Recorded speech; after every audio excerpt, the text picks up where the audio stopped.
Well, I just decided to just flick on the camera and talk a little bit and see who joins in the fun. So, if you want to join on the stream, just ask some questions talking about being a reviewer and being a reviewer of comics, and especially today because we've got some DC comics coming out today. I'm happy to join. So, what I'm going to do is I'm going to post this link to some of our social accounts and just throw it out there and see what happens. I'm just looking for a little experiment here and see who joins for an AMA, and we'll see what happens. So I'm just going to hop on some of the socials here uh, and put something in. Great risk to my personal safety. Flicked on the camera. And for, let's see, it's about 30 minutes. Let's do 30 minutes.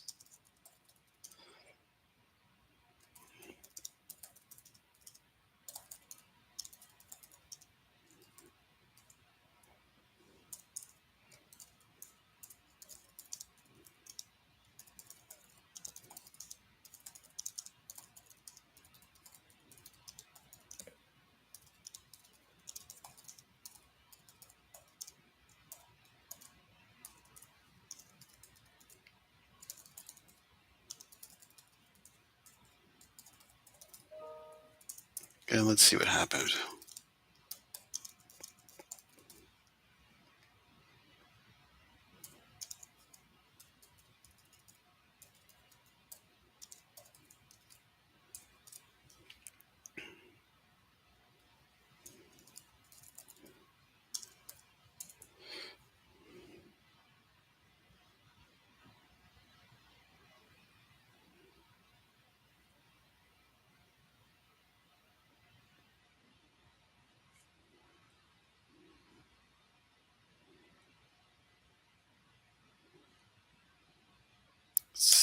Trying to get the format right.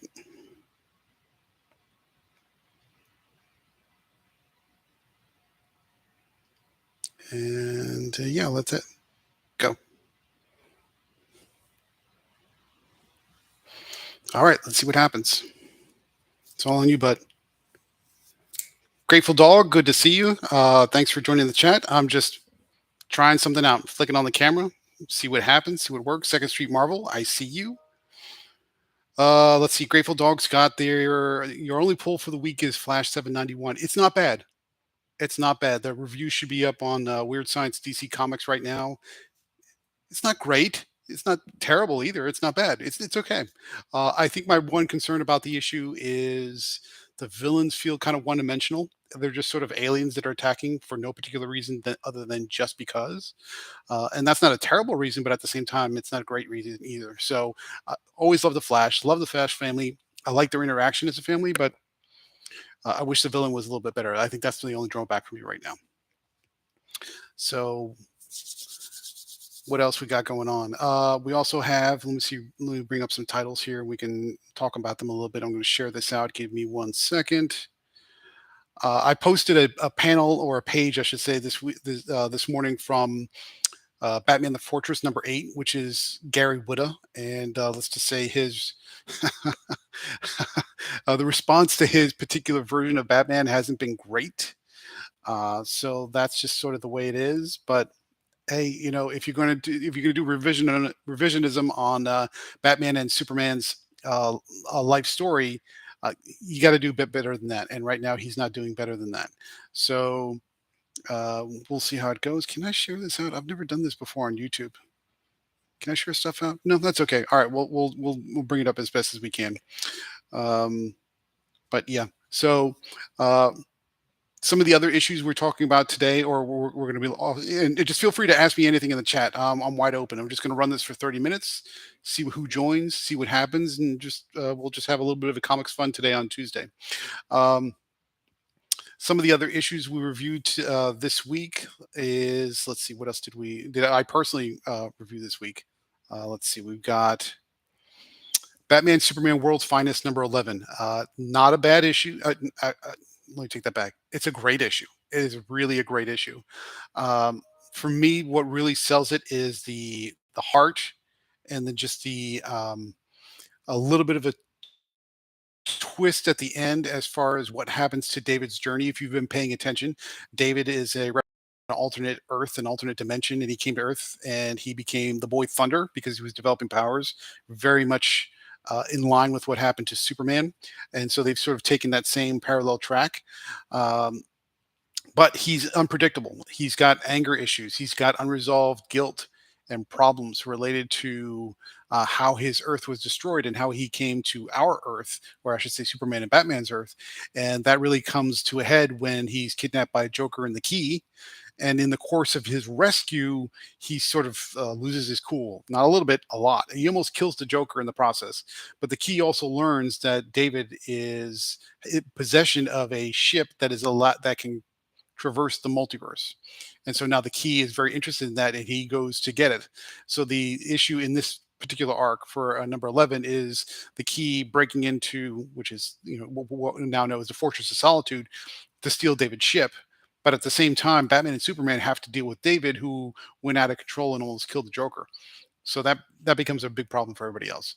And then so there's a lot of uh, surrogate sort of foster father son feelings that are brought up in the course of the issue. Also, the as we know from the end of the last issue, David, it is not now, but will eventually become Magog or a version of Magog, which factors heavily into um, some of the earlier stories that Mark Wahy wrote with Alex Ross. So uh, we have to figure out, how do you get from A to B? And in this issue, you sort of get the answer a little bit at the end of how the David of today becomes the Magog of the future. And so that's kind of cool. It's kind of interesting, and the art is fantastic. Dan Moore's art is phenomenal, and you're going to love it a lot. So if you weren't sure about World's Finest, this issue really sort of ends the current arc with David. But the prior arc and leading into this one has just been fantastic. If you're looking for what are the best books that DC are putting out right now, it's definitely going to be World's Finest for me. Let's see what else. What else? What else? Okay. All right. Well, let's talk about it a little bit more. Flash 791. So, um, what happens is after the first issue, which is 790, which was I was fine with, not over the moon with, because we spent so much time setting up where the Flash family was located. um, the villain, you just didn't really get much of the villain. Here you get a lot more into information about the villain, which is called the fraction. And I think the that kind of plays into this idea of a fraction of a minute or a fraction of a second, depending how you want to look at it. And what they're doing is the fraction, it doesn't they don't quite explain exactly how it works. They either slow down time or they speed up through the speed force as a conduit. It's not really clear about which they're doing, but either way what's happening is all the speedsters are acting at a high rate of speed and everybody else is frozen, but it's really they're just slowed down. But the fraction can also move at the same rate as the speedsters, and so that gives them an interesting villain. I mean, basically, you have an entire alien race for acting as what you would expect to see as speedsters. And so now so you have armies and tanks and flying ships and everything else all moving at a super rate of speed, and the rest of the world will slow down. The other piece that came up in the last issue, which was 790, is that Iris West died. Now, take that for what you will. I mean, it's very unlikely that Iris West is going to stay dead, but we'll see how it plays out. But in the first issue of 790, you really didn't get much about her, or much about the villains, which is the Fraction. Now you get more about the Fraction, and you get to understand what are their motivations, what are they trying to accomplish, why pick the Earth in the first place, and you get a lot more fleshed out information about who they are and what they do. The problem that I have with this particular issue is it's their motivation is just kind of weak. They're just conquerors. There's nothing special about it. There's no special reason why they picked Earth. They're not after anything particularly special. They're just they're if you want to call it they're how do I don't want to I hate to use this word, but they're colonizers. They just want to take the earth, strip it of all its resources, and then move on, leave the world an empty husk. So what's unusual about it for them, because you get to see the reaction from the Fraction, that rhymes and it wasn't intended, but sure, you get to see the reaction from the Fraction, which is They have never experienced a world where there were so many speedsters connected to the Speed Force. And so for them, they want to capture the speedsters because to their matriarchy or the patriarchy or their royal structure, capturing a speedster is considered a prize. So that kind of puts some motivation behind making sure that they don't kill all the flashes, but at least try and capture them. And then at the very end, you get the introduction of this new villain that the Fraction have kept prisoner as basically like uh, a hunter pet, if you want to call her that, by the name of Miss Murder. Now, if you look at Miss Murder and you look at the caption by which she is referenced where she comes from the Dark Universe. So if you look at her, she sort of looks like a half ripoff of the Batman Who Laughs, which is very overplayed, in my opinion. It's an overplayed and outdated, overused and saturated concept from a design point of view, but it is what it is. And you say, well, maybe I'm making that connection up. I'm not, because I actually reached out to Jeremy Adams on Twitter because he was saying, "Hey, my issue's out today," and I asked that specific question: "Is like whose idea was it to use the Batman Who Laughs as the design inspiration for Miss Murder?" And his answer was his. So there was some intention behind it, and it's not a mistake if you pick that up. He actually went down that route. Um, well, yeah. Sorry, Second Street Marvel. I mean, but that's the word I'm thinking of. Is you have one race or species coming to another land to capitalize and strip it of all its resources. I mean, that's what a colonizer does, right? They just move to another land to kind of take advantage of whatever it contains. So sorry about that. Yeah, I mean, if it's an appropriate term, but I mean that's the one that seems to make technical sense. Um, so for me again, the Fraction just sort of comes off as a very one dimensional villain. They're just here to strip our world just because they just want to grow and expand. There's nothing here that they specifically need because they're trying to survive. There's nothing here that they've lost. You know, maybe some kind of special artifact that was lost to them long ago and somehow wound up here on Earth. There was no incident involving the Speed Force that led them here. It's just they're expanding their territory, which is okay. It's fine. It's good enough. But yeah. No, I mean, what's good about it is that the action does feel big. I mean, this feels like a city ending, if not a world ending type of situation with the Fraction. So that could play out a little bit better. Yeah, but if you're going to go head to head with the Fraction and the 1 Minute War compared to say World's Finest, which of those two is the better book? I'm definitely going to go with World's Finest because there's really big heart in the World's Finest book. In Flash 791, Iris West dies, and here you get to see more of the impact of that grief as all the Flashes find out that she has died. Uh, the art needed to sell it better. It was okay. You get some quiet grieving moments, but it didn't sell it as hard as as the art should have or could have. And for me, it was just okay, but it was a little too light. It was a little too weak in selling the emotion. So that's where we are with Flash 791. Let's see what else do we got today from.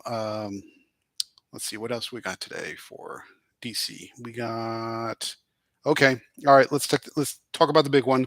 I'm sure this is going to come up. So let's talk about it. Nightwing number 100.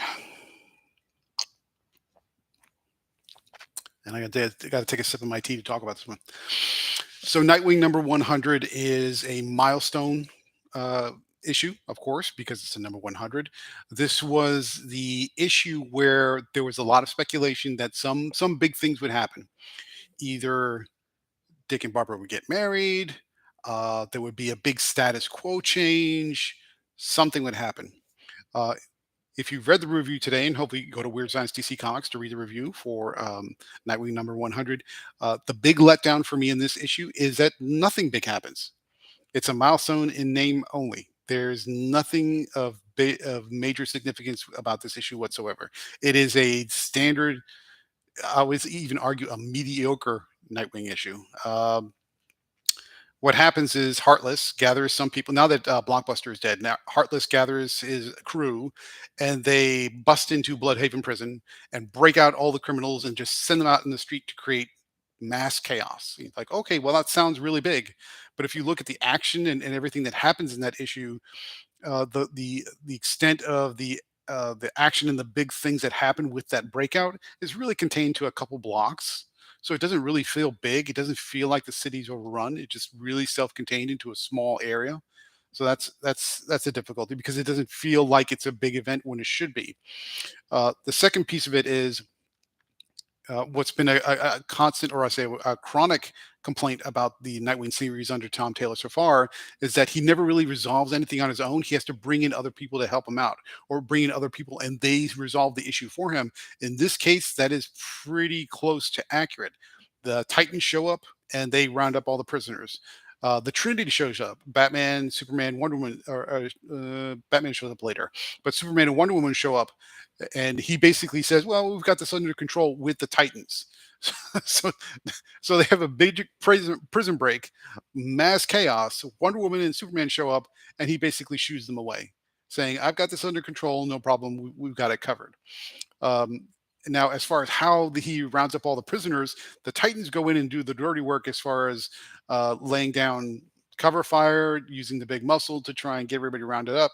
But when Nightwing himself confronts a crowd of the escaped prisoners, he basically says, he gets them to give up on their plans for destruction by asking them nicely to stand down, and they agree because he believes in the people of Bloodhaven, even when they're incarcerated criminals.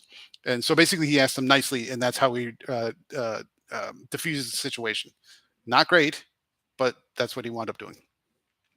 Um, so if you're looking for like, wow, is this a big event? Is there are there high stakes? Is there big action? Is it feel like a big milestone event? No, it doesn't. Is it basically a prison break that's diffused really quickly and in a very small area? Probably the more disappointing piece of this is again, Heartless gets away with it and without any consequence. Heartless is the one that set up the prison break. Heartless is the one that convince the prisoners to go run rampant. And then always, always ask nicely, haven't you seen A Few Good Men? I have seen A Few Good Men several times. It's a fantastic movie. This ain't it. It just isn't. Um, but again, back to Heartless. It's been the same problem with Heartless since the beginning of Tom Taylor's run. Is you have this criminal who's he's ripping people's hearts out, which is a bad thing. But yet, so far, Nightwing has barely done any work to try and capture and stop Heartless from what he's doing. And in this case, it's even worse because once Heartless sets everybody free, he just sort of walks off. And even when not Batman, when Superman and Wonder Woman show up to say, "I need some help," he could have said, "Yeah, can you go find that Heartless guy and capture him?" Nothing. Can you stop Heartless and make sure that he doesn't hurt anybody? Nothing. He doesn't do anything to stop Heartless. Heartless essentially just walks away and disappears into the background, and you don't see him again for the rest of the issue. So that same criticism about Heartless running around and Nightwing doing nothing to stop him not only is continued here, but it's almost amplified to the point of stupidity. It's like, wait a minute, you have all these high-powered individuals that can find Heartless and bring him in, and you shoo them away and don't ask them to do help in any way capacity. It's dumb. It's dumb. Um, oh, okay, so the two other items that are worth noting. Tom Taylor in this issue spends a lot of time railing against the prison system. He spends panel after panel after panel essentially saying the prison system is wrong, it's bad, there should be no such thing as bail, the prison system is harmful for families. It breaks up fathers and sons. From multiple characters all throughout the issue, it's over and over again. The prison system is bad, and I'm not saying that the prison system is great. It's definitely not. But at the same time, when you should be devoting panel space and page space to make the comic as best as it can be, and then you distract away from the main story to kind of have these long soliloquies about the evils and the ills of the prison system, or at least the Bloodhaven prison system. Uh, yeah, it basically makes the issue feel really flat. And so if you're saying, okay, well, is there anything that's good that came out, or any big status quo change? There are two status quo changes that come up in Nightwing number 100. The first one uh, is a status quo change, but I'm not sure if it really matters or anybody cares. The status quo change is that the Bloodhaven prison gets leveled, and this is a lot of spoilers. So if you want to read it for yourself, please go ahead. But be warned, there's a lot of spoilers here. The prison basically is turned into rubble during the prison break, and so the big move that Dick has, using all his money and resources and pull, is he levels the Bloodhaven prison and decides to rebuild the Titan's Tower on the location of the old prison. So again, it's one more, it's a symbolic or metaphorical statement against the prison system by building a symbol of heroism, which is the new Titans Tower, on top of where the prison used to be. So I guess you're saying he's making a symbolic statement or some kind of weird statement there. That's fine. I'm not against it, but at the same time, I'm not sure that anybody really cares or think that's a big deal. But it is what it is. So if you're looking for a status quo change, there's at least that, but I'm not sure. uh, I'm not sure anybody's really hooting and hollering for them. The second status quo change is one that is potentially a big change, but it's not really well defined. So I'm not sure it makes a difference anywhere. Throughout the course of the issue, you get flashbacks and hints, flash forward and flash back, that the Trinity, Batman, Superman, Wonder Woman, have effectively asked Nightwing to step in as their new leader, which is fine. Oh, sorry about that. Which is fine, but it's never really explained how he's supposed to be their leader. Because at the end of Dark Crisis, one of the outcomes of Dark Crisis, which wasn't a great event to begin with, the Justice League was disbanded. So the question becomes, if it's disbanded, what does that really mean? I mean, the heroes haven't gone. Wonder Woman hasn't gone anywhere. Superman hasn't gone anywhere. None of the heroes that are in the Justice League have left to go anywhere. They're still around. They're still doing their thing. So I guess it's just a question of what does it mean to be their new leader? They're not asking for the Justice League to be reformed and turned into a new Justice League with him as the boss. They're not submitting their authority, their leadership, or their authority to him as the new boss. So it's a question of what does that really mean? So it seems like a status quo change, but it's sort of like giving it the key to the city or an honorary title. It's not really well explained. So that's where we are. Um, okay. So this was interesting. This is fun. Second Street Marvel. Thanks for joining. Grateful Dog. Thanks for joining. I appreciate it. Just wanted to do this for a few minutes. Not quite 30, but I figured 20. And those are the three big books I want to talk about. Stargirl's Island of Lost Children #3 is also very good. So if you're looking for a DC title to pick it up, please do so and enjoy yourselves. So this is me just trying something out. This is Gabe Hernandez for Comical Opinions and Weird Science DC Comics. This has been a little fun. Hopefully, maybe we'll do this again soon. And if you haven't already, subscribe to the channel, and I'll talk to you soon. Go read comics.